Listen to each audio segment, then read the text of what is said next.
La historia no siempre se escribe en las grandes capitales, en los campos de batalla que deciden el destino de continentes. A veces, la verdadera épica se oculta en los rincones más improbables, en geografías forzadas a sobrevivir. Este es el relato de una nación que no debería existir, un secreto helado tallado en piedra. Piensen en la presión, atrapada entre dos de los gigantes culturales y militares más ambiciosos del mundo, España y Francia. Es una mota en el mapa de Europa, una pequeña fisura en la espina dorsal del continente, una joya escondida que ha luchado por mantener su identidad durante más de un milenio. Andorra. Un nombre que evoca tranquilidad y montañas nevadas. Pero esta paz es engañosa. Lo que estamos a punto de contar es una historia de supervivencia brutal, de diplomacia desesperada y de la tozuda voluntad de un pueblo que se negó a ser absorbido ni por el sur ni por el norte. Para entender su milagrosa persistencia, debemos mirar primero a la única aliada constante de este principado, la geografía. Los Pirineos no son un simple accidente natural, son una prisión gloriosa, un muro de roca que, durante siglos, ha dictado la ley y el ritmo de vida en el valle. Los valles de Andorra, elevados a casi 2000 metros sobre el nivel del mar, son un laberinto de difícil acceso. Antiguamente, esto no era un destino turístico, sino una fortaleza natural. Quien quisiera invadir esta tierra, primero debía conquistar el invierno, la altitud y la furia de los elementos. Antes de que existieran mapas o tratados, la gente que poblaba estas cimas ya conocía el arte de la resistencia.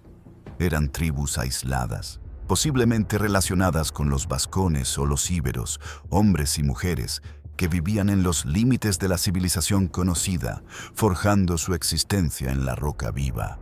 Cuando el poder de Roma se extendió por la península ibérica y Galia, los valles andorranos permanecieron en la penumbra. Los romanos, pragmáticos en su conquista, consideraban que el coste de dominar estas alturas nevadas superaba con creces el beneficio que se podía obtener de ellas. Así, aunque la cultura y la lengua latina se filtraron lentamente a través de los pasos de montaña, la vida comunitaria y la estructura tribal de Andorra se mantuvieron obstinadamente intactas. La gran maquinaria imperial de Roma se detuvo justo a sus puertas, mirando con desinterés la fortaleza inexpugnable. El siglo V después de Cristo trajo consigo el colapso del mundo. La caída de Roma desató el caos y las tribus germánicas, los visigodos, avanzaron como una marea oscura sobre la península ibérica. La fragilidad de los caminos y la nieve eterna volvieron a ser la mejor defensa de los valles. El verdadero drama comenzó, sin embargo, con la llegada de una nueva fuerza arrolladora, proveniente del desierto. En el siglo VIII después de Cristo, la península ibérica fue tragada por la expansión del califato omeya. El Islam cruzó el estrecho y se extendió con una velocidad pasmosa. El pánico se apoderó de los reinos cristianos del norte, forzados a retroceder hasta las faldas de los Pirineos. Los musulmanes, conocidos como sarracenos en los relatos europeos, llegaron incluso a cruzar los pasos montañosos, sembrando el terror en la Septimania y amenazando el corazón de Europa. Y aquí nace la primera gran leyenda fundacional, un mito tan esencial para Andorra como el aceite lo es para la maquinaria. En el año 788 después de Cristo, el emperador franco Carlomagno se preparaba para una campaña decisiva contra la amenaza sarracena.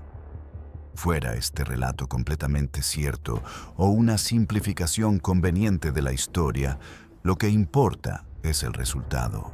Carlomagno, el gran unificador de la Europa occidental, reconoció la lealtad y el esfuerzo de estos montañeses solitarios, otorgándoles una carta de protección y un estatus especial. A medida que el imperio carolingio se fragmentaba en los siglos siguientes, la autoridad recayó en el poderoso condado de Urgel, al sur. El siglo XI es crucial. El condado entregó los valles andorranos a la diócesis de Urgel, transformando un territorio secular en una propiedad eclesiástica. La iglesia necesitaba protección militar para salvaguardar sus posesiones. Fue entonces cuando un nuevo actor, de ambiciones gigantescas y métodos despiadados, apareció en escena. El condado de Foix, al norte de los Pirineos, no era un vecino pacífico y reclamó derechos ancestrales sobre el territorio. Lo que siguió no fue una gran batalla épica, sino una larga y tediosa escaramuza legal y militar que duró más de 200 años. Fue una guerra fría medieval, donde el obispo desde España y el conde desde Francia se disputaban la lealtad, los tributos y, fundamentalmente, el control de la puerta pirenaica. Este conflicto no tenía solución militar clara. Ni el obispo tenía la fuerza para expulsar definitivamente a Foix, ni el conde podía arriesgarse a una guerra total contra el poder eclesiástico sin ganarse la ira de los grandes reinos de la región. La balanza de poder estaba perfectamente estancada. Así, la presión externa generó una paradoja. Para evitar la destrucción total y el colapso territorial, las dos potencias en disputa se vieron obligadas a negociar un acuerdo que resultaría único en la historia europea. Esta invención institucional se convertiría en el mayor milagro andorrano. Silencio, negociaciones y amenazas. Tras décadas de tensión que mantenían a los habitantes de los valles en vilo, el acuerdo final se materializó. Su nombre oficial es el Pariatge, un documento de autoridad compartida, firmado en 2878. Era el primer paso hacia la eternidad política. El Pariatge resolvió el conflicto de soberanía de una forma radicalmente inusual. No dio la victoria a nadie. En su lugar, estableció la cosoberanía, un sistema donde el obispo de Urgel y el conde de Foix serían ambos, simultáneamente, los señores feudales de Andorra. Este no fue un acto de bondad, sino de pura necesidad estratégica. Si una de las partes se hubiera retirado o hubiera ganado por completo, la otra la habría atacado.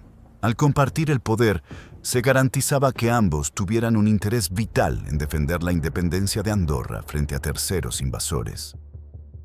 De un plumazo, Andorra se convirtió en un condominio, un territorio gobernado por dos potencias rivales que se vigilaban mutuamente. El poder compartido obligó a la moderación. Ninguno de los dos copríncipes podía actuar unilateralmente o imponer su voluntad sin el consentimiento del otro. La genialidad de este sistema residía en la balanza de terror. Si el obispo trataba de imponer más impuestos, el conde lo vetaría. Si el conde intentaba fortificar militarmente los valles, el obispo levantaría la voz, apelando a la Santa Sede. El resultado fue una autonomía creciente para los andorranos. El Pariatge definió el marco político de Andorra durante siglos. Los habitantes de los valles, representados por un órgano embrionario de gobierno local, aprendieron rápidamente a manejar esta rivalidad a su favor, jugando con las lealtades y las peticiones de ambos señores. La vida se centró en la comunidad. Sin un señor único que impusiera una ley uniforme y centralizada, la tradición oral y los usos y costumbres locales, los llamados drets y costumes, se convirtieron en la verdadera constitución del país. La historia se grabó en el día a día. Mientras el resto de Europa se sumergía en las grandes guerras dinásticas, el Renacimiento y la Reforma protestante, Andorra permanecía en una burbuja de aislamiento. El mundo de fuera era un rumor distante, una serie de conflictos sin sentido que rara vez cruzaban las altas cumbres. El conde de Foix, sin embargo, era un título sujeto a las leyes de la herencia europea. Cuando el último de los condes murió sin descendencia directa, sus títulos y derechos sobre Andorra pasaron a través de una compleja línea sucesoria que eventualmente condujo al trono de Francia. Esto significa que, a partir del siglo XVII, Uno de los copríncipes de Andorra dejó de ser un simple conde feudal y pasó a ser el rey de Francia. La balanza se había roto. La pequeña nación ahora estaba cogobernada por el obispo de Urgel y el monarca más poderoso de Europa. La asimetría era abrumadora. De un lado, un obispo local, aunque poderoso en su diócesis. Del otro, Luis XIV, el Rey Sol, el símbolo del absolutismo. Si Francia decidía absorber Andorra, parecía que no habría resistencia posible. Pero la paradoja del pariatge volvió a proteger a los valles. Francia, a pesar de su inmenso poder, siempre necesitó que la frontera con España fuera estable. Anexar Andorra habría sido una provocación directa a la monarquía hispánica, desatando un conflicto innecesario por un territorio insignificante. Así, la irrelevancia estratégica de Andorra se convirtió, una vez más, en su mejor activo. La paz se basaba en el acuerdo tácito entre las dos grandes potencias. Dejar a Andorra en su estatus de neutralidad, como un amortiguador entre las coronas. La Revolución Francesa, a finales del siglo XVIII, casi borra a Andorra del mapa.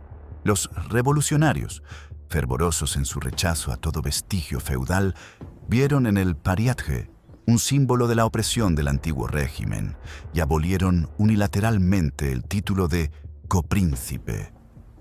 De repente, Andorra se encontró con un solo señor. El obispo de Urgel era ahora el único gobernante, pero este nuevo estado de cosas no duró mucho. El pueblo andorrano, acostumbrado a su doble soberanía, se sintió desprotegido. Paradójicamente, la desaparición del copríncipe francés significaba la pérdida de la balanza de poder.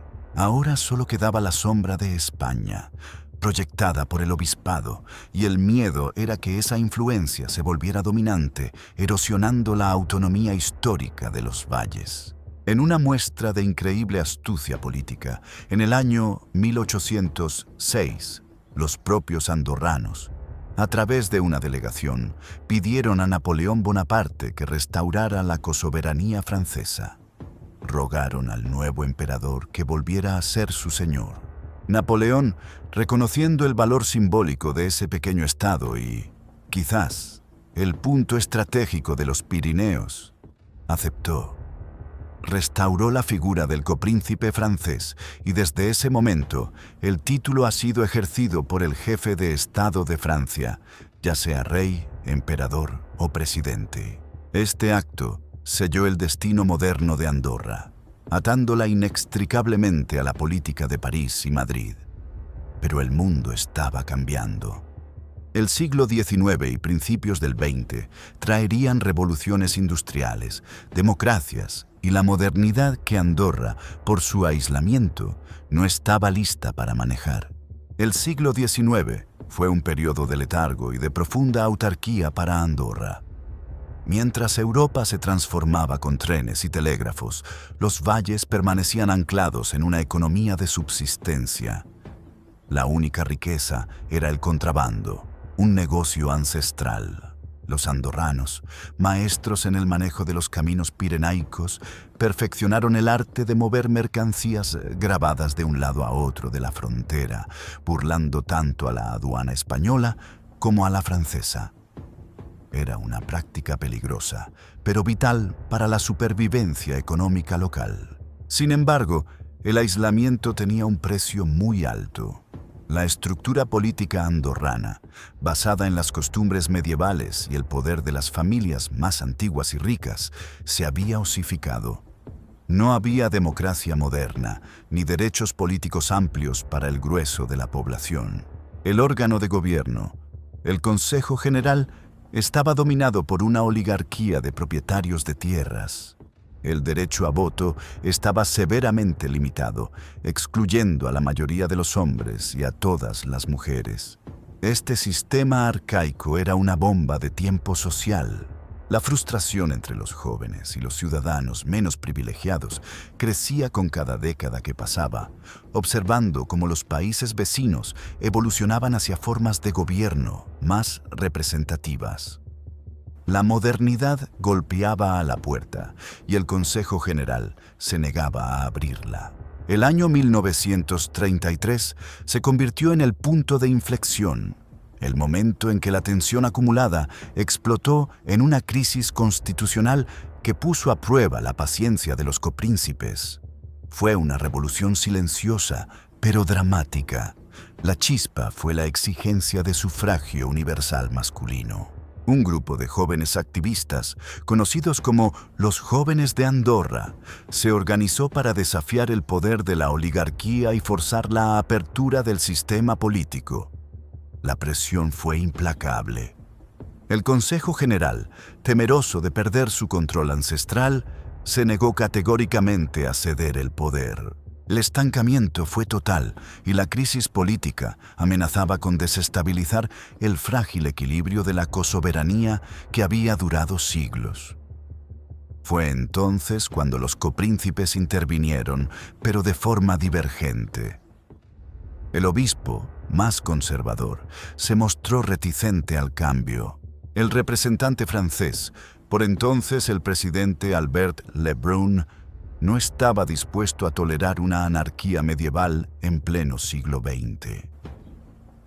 París tomó la decisión de actuar con firmeza. El gobierno francés envió un destacamento de guardias civiles a Andorra. No fue una invasión, sino una demostración de fuerza con el objetivo claro de forzar la disolución del Consejo General y la celebración de elecciones libres. Por primera y única vez en la historia moderna de Andorra, tropas extranjeras, enviadas por uno de los copríncipes, ocuparon el territorio para asegurar la transición democrática. La historia había entrado en los valles con botas y uniformes. Bajo la supervisión francesa, se celebraron elecciones y por primera vez todos los hombres andorranos mayores de 25 años pudieron votar. La oligarquía perdió su monopolio y se introdujeron reformas que modernizaron la administración. Pero el drama de 1933 no terminó ahí. En medio de esta transición, apareció un personaje que parecía sacado de una novela de espías y que llevó el surrealismo político a nuevas alturas.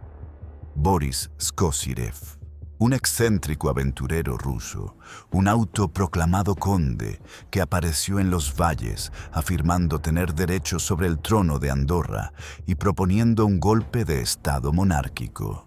Boris prometió a los andorranos riqueza y modernidad si lo aceptaban como rey soberano.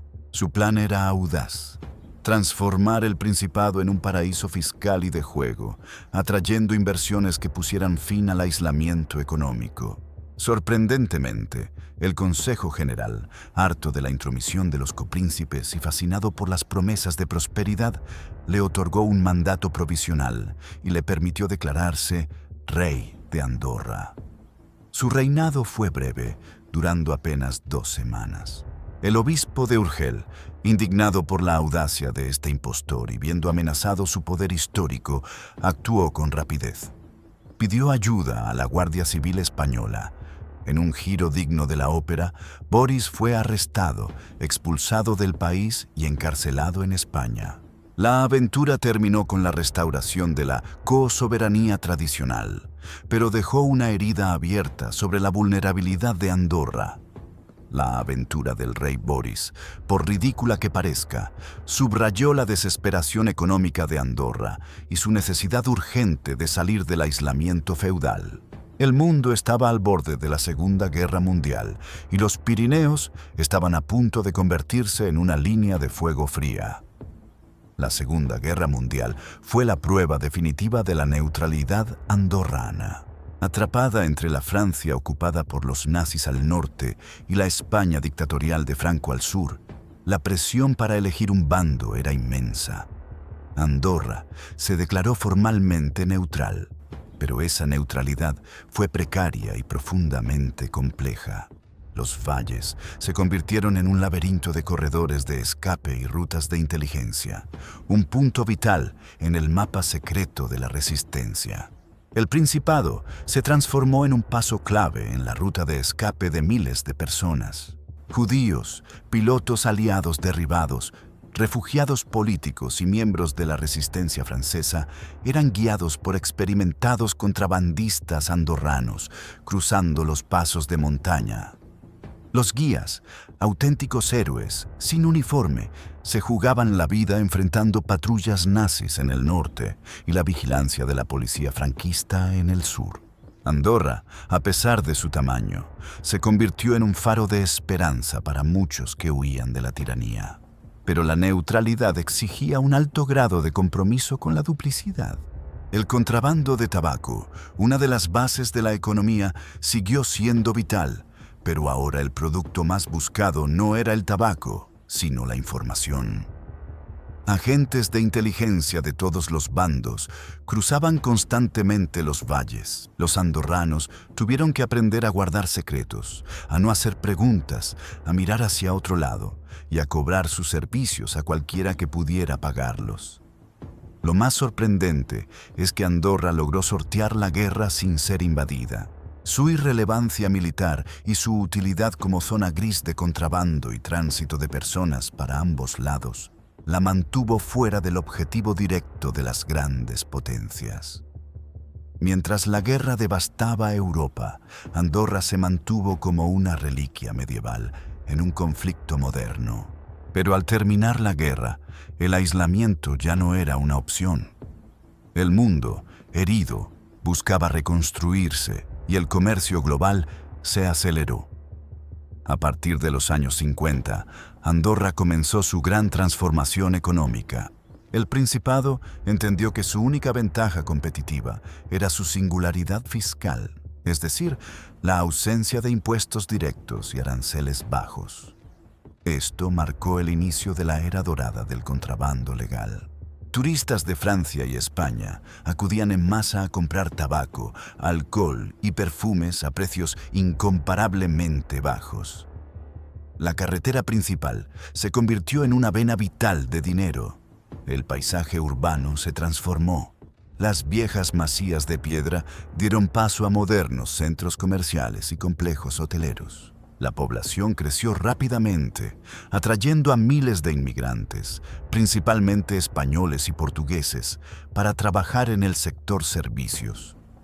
Este boom económico, aunque salvador, trajo consigo una nueva crisis de identidad y una profunda fractura social. La riqueza no se distribuyó equitativamente, y los andorranos de pura cepa se convirtieron en una minoría privilegiada. Durante décadas, la inmensa mayoría de los residentes extranjeros, incluso aquellos que habían vivido y trabajado allí durante toda su vida, no tenían derechos políticos. No podían votar, ni ocupar cargos públicos, ni influir en las leyes que regían su día a día. Los andorranos nativos temían que otorgar derechos de voto a la masa de inmigrantes significaría la pérdida de su identidad cultural y lingüística, o peor aún, la anexión indirecta por parte de uno de sus poderosos vecinos. Esta tensión social y la rigidez constitucional se hicieron insostenibles a finales del siglo XX. La comunidad internacional, especialmente Europa, comenzó a presionar. Un paraíso fiscal medieval en el corazón del continente no era sostenible. La Unión Europea exigía transparencia fiscal y estabilidad política si Andorra quería mantener acuerdos comerciales. Los copríncipes, conscientes de que el estancamiento ponía en peligro la propia existencia del Principado, urgieron una reforma total. El gran paso hacia la modernidad se dio en 1993. Después de siglos de gobierno basado en usos y costumbres feudales y en el pariatge de 1278, Andorra finalmente adoptó su primera constitución moderna. La Constitución de 1993 fue un verdadero parto político, una negociación tensa que buscaba cuadrar el círculo, modernizar el Estado sin destruir su singularidad histórica. El desafío era mantener a raya a los dos gigantes, España y Francia, mientras se accedía a la modernidad internacional. El cambio más radical fue el reconocimiento de Andorra como un Estado soberano, democrático y social de derecho. Esto significaba que, por primera vez, el poder supremo residía en el pueblo andorrano y no en los copríncipes. La figura de los copríncipes, el obispo de Urgel y el presidente de la República Francesa, se mantuvo, pero su papel se transformó radicalmente. De señores feudales con poder ejecutivo, pasaron a ser jefes de Estado simbólicos, guardianes de la Constitución. Este es un detalle crucial. La nueva Constitución garantizaba la supervivencia histórica del pariatge, la cosoberanía que había protegido a Andorra durante más de 7 siglos, pero vaciándola de su poder práctico para llenarla de simbolismo constitucional. Este acto de equilibrio fue magistral. Satisfizo a la tradición, calmó las ambiciones externas y permitió a Andorra integrarse plenamente en el concierto de las naciones. El mismo año, se unió a las Naciones Unidas con pleno derecho. Sin embargo, los desafíos de la modernidad apenas comenzaban. El modelo económico andorrano, basado en la opacidad financiera y el bajo precio de los productos de contrabando, ya no podía sostenerse en un mundo globalizado. La presión internacional sobre el secreto bancario creció exponencialmente a principios del siglo XXI.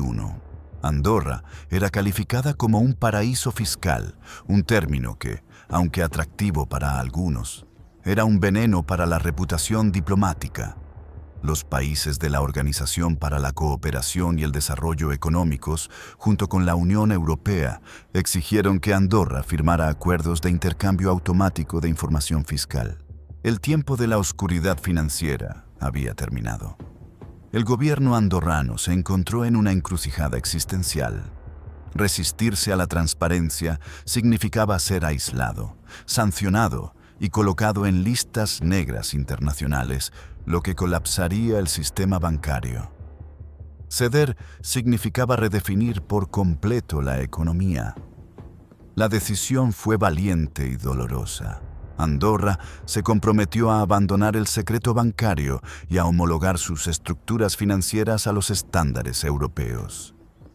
Era la muerte del viejo modelo, el fin de la era del dinero fácil y opaco. Este cambio radical puso de manifiesto otra vulnerabilidad crítica. La economía andorrana estaba peligrosamente concentrada en el sector financiero y el turismo comercial de bajo coste. Era necesario diversificar a toda velocidad. El país se vio forzado a atraer otros tipos de inversión, promoviendo la tecnología, la innovación y, en un movimiento crucial para su futuro, transformando su identidad de paraíso fiscal a un centro de negocios y calidad de vida. La crisis financiera global de 2008 y, posteriormente, una crisis específica en el sector bancario andorrano, conocida como el caso Banca Privada de Andorra, demostraron la fragilidad del sistema y la urgencia de la reforma. El caso BPA, en 2015, fue un golpe directo a la confianza internacional. Acusaciones de lavado de dinero a gran escala obligaron al gobierno a intervenir el banco y a acelerar las reformas de transparencia a un ritmo vertiginoso. Fue un momento de profunda humillación nacional, que obligó al Principado a mirarse en el espejo y aceptar que la supervivencia a largo plazo exigía una limpieza total de su imagen internacional, por dolorosa que fuera la transición. El contrabando, aunque minimizado, también ha sido un problema persistente. Aunque las carreteras ya no están llenas de tabaco ilegal como antes, la necesidad de adaptarse a la presión aduanera europea ha sido un reto constante.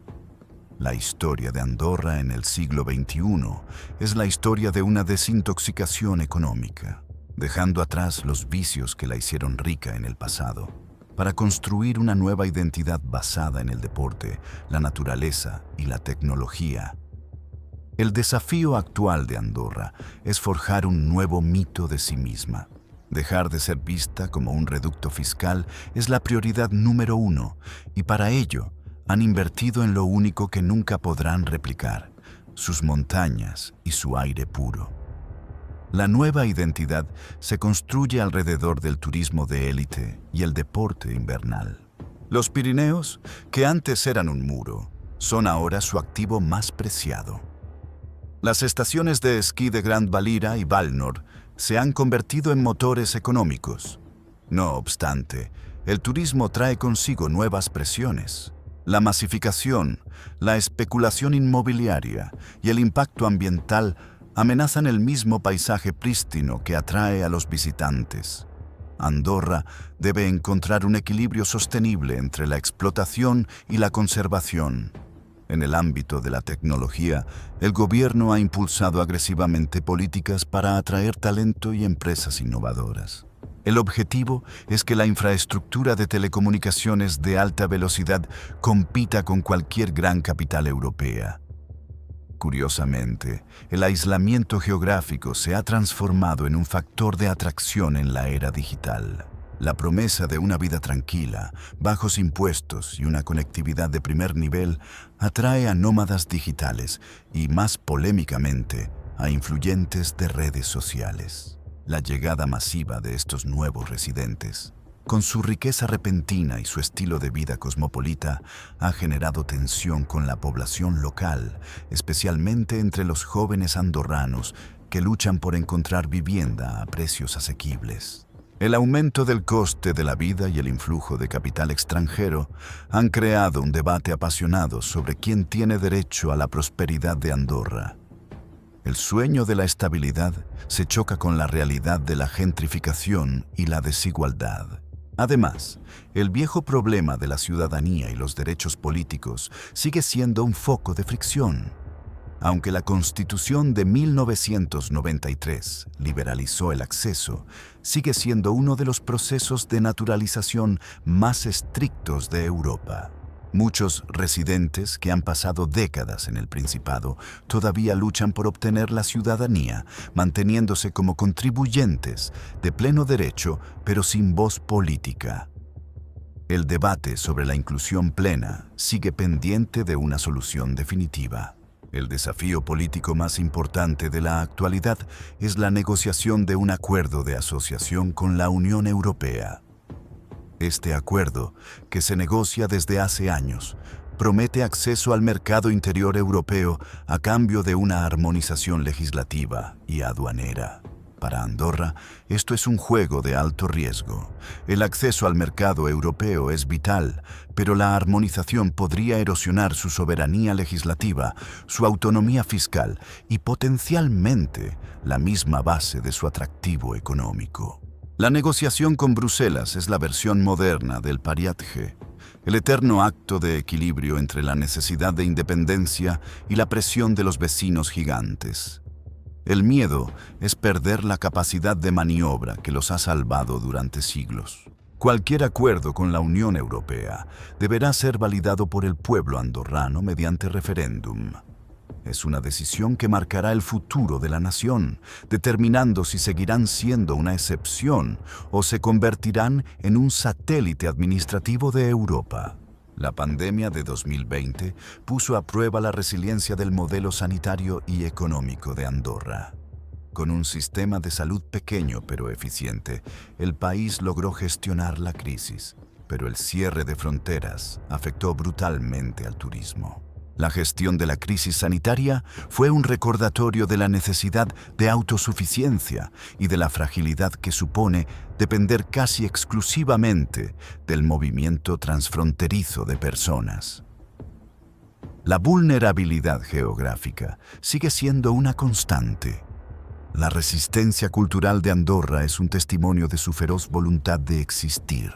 A pesar de la fuerte inmigración y de estar rodeada por el catalán, el castellano y el francés, la lengua catalana se mantiene como la oficial y un pilar innegociable de la identidad. El sistema educativo, con sus tres modelos, andorrano, español y francés, es un reflejo de la compleja historia del Principado, Pero el modelo andorrano promueve activamente la lengua y la cultura local para asegurar su continuidad. Las tradiciones se mantienen con orgullo.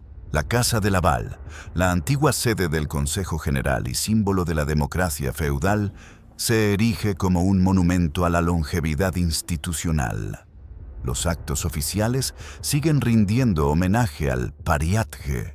En la esfera internacional, Andorra ha buscado activamente un papel como nación mediadora y promotora de la paz. Su presencia en organizaciones globales le da voz, aunque su poder real siga siendo minúsculo en comparación con sus vecinos. La pregunta que resuena constantemente en los valles es: ¿qué significa realmente ser andorrano hoy? Ya no es solo el aislamiento montañoso, ni el contrabando, ni el secreto bancario. La identidad se está redefiniendo en tiempo real. Es una identidad forjada en la astucia diplomática, en el arte de la escasez y en el instinto de no confiar nunca completamente en nadie, ni siquiera en sus protectores, los copríncipes. Es una cultura de la discreción y la supervivencia en los márgenes. El espíritu andorrano se manifiesta en su capacidad para pivotar cuando el mundo cambia, de una economía agrícola medieval a una de contrabando, luego a una financiera y ahora a una de tecnología y servicios especializados. Esta capacidad de mutación, sin perder el núcleo de su soberanía, es la mayor lección que esta pequeña nación puede ofrecer al mundo. Es el triunfo de lo pequeño sobre lo gigantesco, de la sutileza sobre la fuerza bruta. La vida en los valles sigue estando marcada por el ritmo de las montañas. La naturaleza impone el respeto y la conexión con el entorno natural es fundamental para la psicología colectiva. El aire frío y la nieve son elementos de arraigo. Las nuevas generaciones, sin embargo, enfrentan el dilema de la globalización. Viajan, estudian fuera y regresan con ideas modernas, pero deben encontrar la manera de aplicar esas ideas sin desmantelar la estructura histórica que los ha mantenido vivos. Existe la preocupación de que el éxito económico reciente, impulsado por la llegada de capital y nuevas poblaciones, pueda diluir la idiosincrasia única del país, transformándolo en un suburbio caro y sin alma, atrapado entre España y Francia. Para contrarrestar esto, hay un esfuerzo consciente por preservar la arquitectura tradicional, los festivales locales y la memoria histórica. El pasado no es solo un recuerdo, es la justificación de su existencia soberana.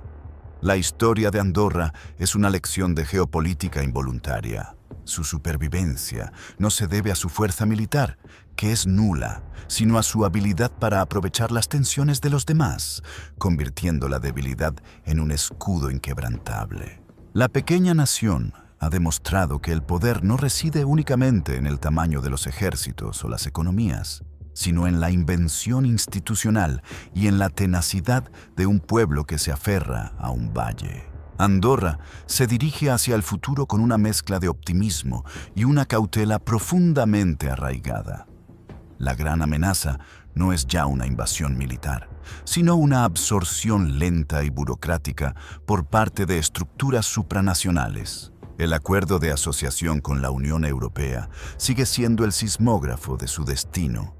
Si se firma, la nación enfrentará la disyuntiva de ceder control en aras de la prosperidad. Si se rechaza, corre el riesgo de ser aislada económicamente. Cualquiera que sea el camino elegido, la diplomacia será, como siempre, el arma principal. Negociar cada cláusula, medir cada palabra y mantener la presión de los dos copríncipes es la danza de supervivencia que Andorra ha perfeccionado a lo largo de los siglos. Los desafíos demográficos y de vivienda exigen soluciones rápidas. Si el país no logra garantizar una calidad de vida sostenible para sus residentes, el descontento social podría eclipsar el éxito económico logrado con tanto esfuerzo. La clave está en encontrar un nuevo punto de equilibrio, un pariatge moderno, donde la tradición y la apertura al mundo puedan coexistir sin devorarse mutuamente. La historia demuestra que Andorra es especialista en estos equilibrios imposibles. Piensen en el año 2078. En ese momento, se cumplirán 1000 años de la supuesta protección otorgada por Carlomagno. 1000 años de existencia ininterrumpida como entidad política diferenciada en el corazón de Europa. Ese hito será una celebración no solo de su longevidad, sino de la obstinación de una idea. La idea de que una comunidad, por pequeña que sea, puede dictar su propio destino si es lo suficientemente astuta y resiliente. La historia de Andorra es una narrativa de resistencia pasiva. Han sobrevivido no luchando directamente contra los gigantes, sino haciéndose indispensables para ellos, o al menos demasiado problemáticos para ser aniquilados. Es el legado del Pariatge, el documento que transformó un conflicto feudal en una garantía de autonomía. Es la enseñanza de que la debilidad, estratégicamente utilizada, puede ser la forma más efectiva de poder. Cuando miren el mapa y vean ese pequeño punto entre las fronteras de Francia y España, recuerden que no es un accidente geográfico sin importancia, es un monumento a la perseverancia humana. Es una tierra que ha sido frontera, refugio, mercado negro, paraíso fiscal y finalmente una democracia moderna. Ha cambiado de piel innumerables veces, pero nunca ha perdido su alma pirenaica. Andorra es el último vestigio de una Europa feudal, transformado en un laboratorio de la globalización. Es la viva prueba de que, incluso en el mundo de las superpotencias, el pequeño puede y debe sobrevivir. El reto final es asegurar que las generaciones futuras recuerden el precio pagado por esta soberanía. Siglos de aislamiento, escasez y la constante tensión de vivir en la sombra de gigantes. Porque la historia de Andorra no es solo una lista de hechos y fechas. Es un recordatorio constante de que la independencia nunca es gratuita. Es el resultado de la lucha incesante por ser uno mismo, atrapado en la roca viva, respirando el aire frío de la libertad.